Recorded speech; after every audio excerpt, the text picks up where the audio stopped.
സച്ചിയുടെയും രേവതിയുടെയും ഏറ്റവും പുതിയൊരു വിശേഷത്തിലേക്ക് എല്ലാവർക്കും സ്വാഗതം.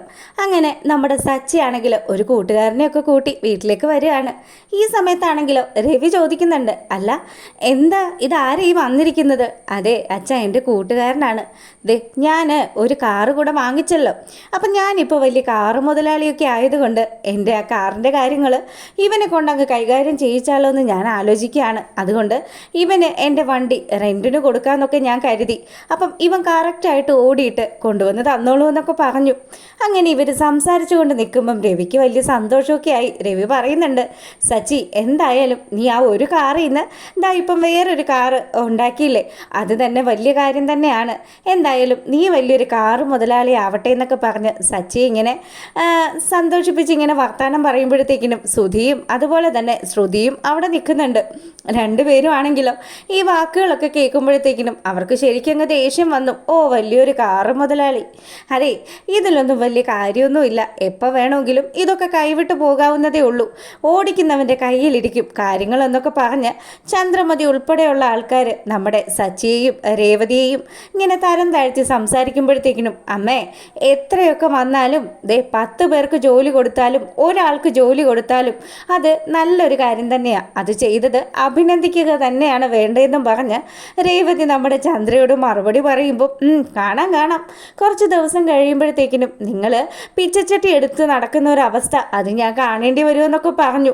അങ്ങനെ ചന്ദ്രമതി ഇങ്ങനെയൊക്കെ സംസാരിച്ചപ്പോൾ രവിയാണെങ്കിൽ, ചന്ദ്രേ മക്കളൊക്കെ എല്ലാവരും ഒരുപോലെ തന്നെയാണ്, അവരെ ഒരുപോലെ തന്നെ കാണാനായിട്ട് നീ പഠിക്കണമെന്നൊക്കെ പറഞ്ഞ് നമ്മുടെ ചന്ദ്രമതിയുടെ അടുത്ത് ഇങ്ങനെ സംസാരിച്ചതും എനിക്ക് എന്തായാലും ഈ ജന്മം ഇവനെ എൻ്റെ മകനായിട്ട് കാണാൻ പറ്റത്തില്ല എന്ന് പറഞ്ഞു.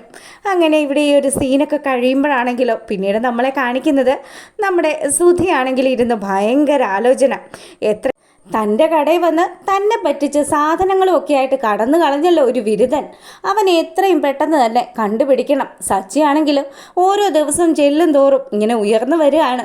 അങ്ങനെ പോയി കഴിഞ്ഞാൽ ശരിയാകില്ലല്ലോ എന്നൊക്കെ വിചാരിച്ചു നമ്മുടെ സുധി തൻ്റെ ഒരു കൂട്ടുകാരനെ കാണാൻ വേണ്ടി പോവുകയാണ്. അങ്ങനെ അവൻ്റെ കൂട്ടുകാരൻ്റെ അടുത്ത് ചെന്നു.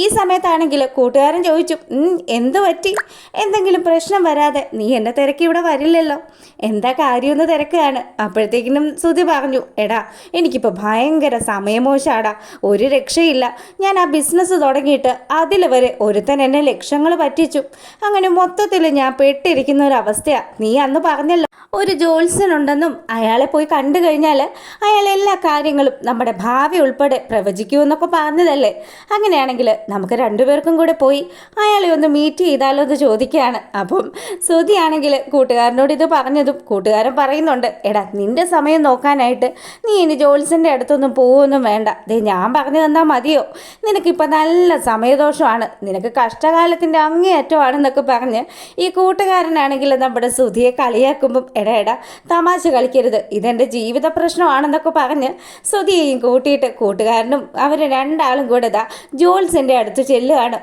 അതിനുശേഷം നമ്മളെ കാണിക്കുന്നത് നമ്മുടെ സച്ചിയും രേവതിയും ഒക്കെയാണ്. സച്ചി ആണെങ്കിൽ പുറത്തു പോയിട്ട് തിരിച്ചു വന്നു. അതിനുശേഷമാണെങ്കിലോ സച്ചിയുടെ കയ്യിൽ ഒരു വലിയൊരു കുടുക്ക. അപ്പം ഈ ഒരു കുടുക്ക കാണുമ്പോഴത്തേക്കിനും നമ്മുടെ രവി ചോദിച്ചു, എന്താ മോനെ ഇതെന്താ ഇത്ര വലിയൊരു കുടുക്കയൊക്കെ ആയിട്ട് നീ നിൽക്കുന്നതെന്ന് ചോദിച്ചപ്പം, അതേ അച്ഛാ അതൊക്കെ ഉണ്ട്, ഞങ്ങൾ ഇനി മുതൽ സമ്പാദിക്കാൻ തീരുമാനിച്ചു, ഞാൻ ജോലി ചെയ്ത് വരുമ്പോഴത്തേക്കിനും അതിൽ നിന്നൊരു വിഹിതം ഈ കുടുക്കയുടെ അകത്തോട്ട് ഇടുമെന്നൊക്കെ സച്ചി പറയുമ്പോഴത്തേക്കിനും ചന്ദ്രമതി ആണെങ്കിലോ കയ്യിലിതായിപ്പോൾ എന്താ ഇരിക്കുന്നത്, വന്നിപ്പോൾ പിച്ച എടുക്കേണ്ട അവസ്ഥ വന്നോ എന്നൊക്കെ ചോദിച്ചിട്ട് നമ്മുടെ രേവതിയെ കളിയാക്കുമ്പോഴത്തേക്കിനും രേവതി പറഞ്ഞു, ഞങ്ങൾ ഭിക്ഷ യാചിക്കാനൊന്നും അല്ല, ഞങ്ങൾക്ക് വേറെ ചില കാര്യങ്ങളൊക്കെ ഉണ്ടെന്ന് പറഞ്ഞു. ചന്ദ്രയാണെങ്കിലോ ഇത് കേട്ട പാടെ തന്നെ പറയുന്നുണ്ട്, അതെ എനിക്ക് തോന്നുന്നത് നീയും നിൻ്റെ ഭർത്താവും കൂടെ വീട് തോറും ഇറങ്ങി നടന്ന് തെണ്ടാനായിരിക്കും ഇങ്ങനെയുള്ളൊരു കുടുക്ക സംഘടിപ്പിച്ചത്, എന്തായാലും കൊള്ളാം, ഭിക്ഷാപാത്രമൊക്കെ പിടിച്ച് നടക്കുന്ന നിങ്ങളെക്കുറിച്ച് ആലോചിക്കുമ്പോൾ എനിക്ക് ഇപ്പോഴേ ചിരി വരികയാണെന്നൊക്കെ പറഞ്ഞ് ചന്ദ്ര നമ്മുടെ രേവതിയും സച്ചിയെയൊക്കെ അപമാനിച്ച് സംസാരിക്കുമ്പോഴത്തേക്കിനും നമ്മുടെ സച്ചിക്ക് ശരിക്കും അങ്ങ് ദേഷ്യം വന്നു. അതെ, നിങ്ങൾ മിണ്ടാതെ നിൽക്കുന്നതായിരിക്കും നിങ്ങൾക്ക് നല്ലത്. ദേ, എൻ്റെ സ്വഭാവം അറിയാമല്ലോ എന്ന് നമ്മുടെ ചന്ദ്രമതിയോട് സച്ചി ഇങ്ങനെ പറഞ്ഞതും പിന്നീടാണെങ്കിലോ നമ്മളെ കാണിക്കുന്നത് ജോത്സ്യൻ്റെ അടുത്ത് എത്തിയ നമ്മുടെ സുധിയെയും കൂട്ടുകാരനെയുമാണ്. അപ്പം ജോത്സ്യനാണെങ്കിലോ വാ ഇരിക്ക്, എന്താണ് പ്രശ്നമെന്നൊക്കെ ചോദിക്കുമ്പം എൻ്റെ പൊന്നു ജോത്സ്യരെ ഒന്നും പറയണ്ട. ദേ, ഞങ്ങൾ ഒരു ജോത്സ്യൻ ഞങ്ങളുടെ വീട്ടിൽ കൊണ്ടുവന്ന് ഒരു റെസിപ്റ്റ് തന്നായിരുന്നു. അത് പ്രകാരം എനിക്ക് ഈ സമയം മുഴുവനും ഈ മാസം മുഴുവനും കഷ്ടകാലമാണ്. അതിൻ്റെയൊക്കെ ഒരു പ്രശ്നങ്ങൾ ഞാൻ അനുഭവിച്ചു കൊണ്ടിരിക്കുകയാണ് എന്നൊക്കെ പറഞ്ഞ് സുധി കാര്യങ്ങളൊക്കെ പറയാൻ തുടങ്ങിയതും അയാളാണെങ്കിൽ സുധിയുടെ പേരും നാളും ഒക്കെ തിരക്കി. അതിനുശേഷം തനിക്ക് ഭയങ്കര വാചകോടിയാണല്ലോ, എന്തായാലും താൻ സംസാരം കുറച്ചിട്ട് വന്ന കാര്യം പറയണമെന്ന് പറഞ്ഞു. അപ്പോൾ സുധി പറഞ്ഞു, ദേ എൻ്റെ നാൾ ഇന്നതാണ്, അതുപോലെ എൻ്റെ പേര് സുധീന്ദ്രൻ എന്നുമാണ്. എത്രയും പെട്ടെന്ന് തന്നെ എൻ്റെ ആ ഒരു സമയമൊക്കെ നോക്കിയിട്ട് നിങ്ങൾ പറയണമെന്ന് പറഞ്ഞു. നിൻ്റെ സമയം നോക്കാനായിട്ട് അധികം കവടി നിരത്തേണ്ടിയൊന്നും വരില്ല. ദേ, നിനക്കിപ്പോൾ കഷ്ടകാലം അങ്ങേയറ്റത്ത് നിൽക്കുകയാണ്. പിന്നെ നീ ഇങ്ങോട്ട് വന്നല്ലോ, നീ ഇങ്ങോട്ട് വന്നപ്പോൾ തന്നെ എന്തെങ്കിലും ഒരു ശകുനം പോലെ കണ്ടായിരുന്നു എന്ന് ചോദിക്കുമ്പം കണ്ടായിരുന്നു. എന്താ സ്വാമി, എന്തെങ്കിലും പ്രശ്നമുണ്ടോ എന്ന് സുധി ഇങ്ങനെ എടുത്ത് ചോദിക്കുകയാണ്. അപ്പോഴത്തേക്കിനും പുള്ളിക്കാരൻ പറഞ്ഞു, അതെ, ഓരോ ദിവസവും നീ ഓരോരോ കളർ ഷർട്ട് ധരിക്കേണ്ടി വരും. എന്തായാലും നിനക്ക് നല്ല കഷ്ടകാലമുണ്ട്. മിക്കവാറും നിൻ്റെ ഭാര്യ മുഖേനയോ അമ്മ മുഖേനയോ ഒക്കെ നിനക്ക് ഒരുപാട് പ്രശ്നങ്ങളൊക്കെ ഉണ്ടാകുമെന്നും പറഞ്ഞു. ഇതൊക്കെ കേൾക്കുമ്പോൾ സുധിയാണെങ്കിൽ ശരിക്കും ടെൻഷൻ അടിച്ചു. അവൻ പറയുന്നുണ്ട്, എൻ്റെ പൊന്നു സ്വാമി, ഇതിൽ നിന്ന് ഞാൻ എങ്ങനെ രക്ഷപ്പെടാനാ? അതിനല്ലേ ഞാൻ പറഞ്ഞു തന്നത് ഓരോ ദിവസവും ഓരോ കളർ ഡ്രസ്സ് ധരിക്കണമെന്ന് പറഞ്ഞു. അപ്പം തിങ്കളാഴ്ച ഒരു കളറ്, ചൊവ്വാഴ്ച മറ്റൊരു കളറ്, ബുധനാഴ്ച നീ മഞ്ഞ കളർ ധരിക്കണമെന്നും ഒക്കെ പറഞ്ഞു. അങ്ങനെ അപ്പം ഞായറാഴ്ച എന്ത് കളർ ഇടണമെന്ന് സുധി അങ്ങോട്ട് ചോദിക്കുമ്പം ഞായറാഴ്ച നീ വെള്ള വസ്ത്രം ധരിച്ചോളൂ എന്നും പറഞ്ഞ് അയാൾ കാര്യങ്ങളൊക്കെ പറഞ്ഞു. ഇങ്ങനെ പരിഹാരം ചെയ്തെങ്കിൽ മാത്രമേ നിൻ്റെ ഇപ്പോഴുള്ള പ്രശ്നങ്ങളൊക്കെ സോൾവ് ആകുള്ളൂ എന്നും പുള്ളിക്കാരൻ പറയുകയാണ്.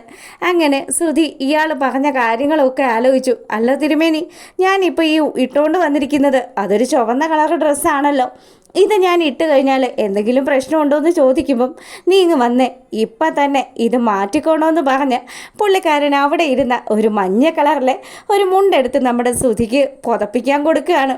അങ്ങനെ സുധി ആ ഒരു മഞ്ഞ മുണ്ടുമൊക്കെ പുതച്ച് വീട്ടിലെത്തുമ്പോഴത്തേക്കിനും ആണെങ്കിലോ സച്ചിയും ചന്ദ്രമതിയും ഒക്കെ കൂടി മുട്ട വഴക്ക് നടക്കുകയാണ്. അപ്പം ചന്ദ്ര പറയുന്നുണ്ട്, നീ പിച്ചക്കാരനെ പോലെ നീ നിൻ്റെ ഭാര്യയും കൂടെ ഒരു റൂം കെട്ടാൻ വേണ്ടിയിട്ട് ആൾക്കാരുടെ അടുത്ത് പോയി ഭിക്ഷയാചിക്കുന്ന ഒരവസ്ഥ വരെ വന്നില്ലേ? നിന്നെയൊക്കെ ഇതിനെ പറ്റുള്ളൂ. ദേ, എൻ്റെ മോനാണെങ്കിലോ ഇപ്പോൾ ബിസിനസ് ചെയ്ത് അവൻ വലിയ ഉയരത്തിലേക്ക് പോയിക്കൊണ്ടിരിക്കുകയാണെന്നൊക്കെ പറഞ്ഞു.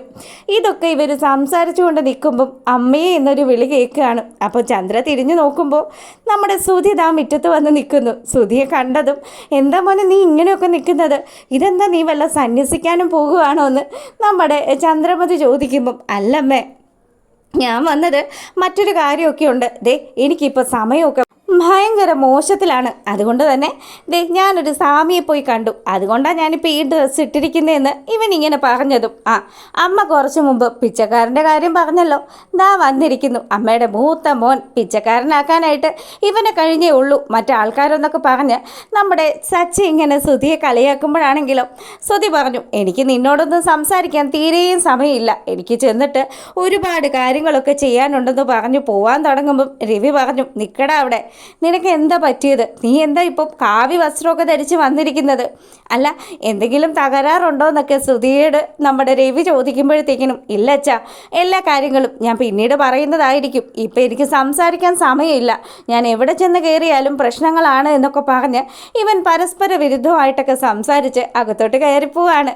പിന്നീടാണെങ്കിലോ നമ്മുടെ ശ്രുതി എത്തി. അപ്പോൾ ശ്രുതി വന്നപ്പോഴാണെങ്കിലോ, സുധി, നീ എന്താ ഇങ്ങനെയുള്ള ഡ്രസ്സൊക്കെ ഇട്ടിരിക്കുന്നത്, ഇതെന്താ ഇത് സംഭവം എന്നൊക്കെ പറഞ്ഞ് അവൾ നമ്മുടെ സുധിയുടെ അടുത്ത് ചെന്നിരിക്കുമ്പോഴത്തേക്കിനും സുധി പറഞ്ഞു, അതെ, ഇനി മുതൽ എല്ലാ ദിവസവും പല പല കളർ ഷർട്ടുകളായിരിക്കും ഞാൻ ഇടുന്നത്, അത് അങ്ങനെ തന്നെ ചെയ്താലേ എനിക്കിപ്പോൾ ഉള്ള പ്രശ്നങ്ങളൊക്കെ മാറുള്ളൂ എന്ന് തിരുമേനി പറയുകയും ചെയ്തു.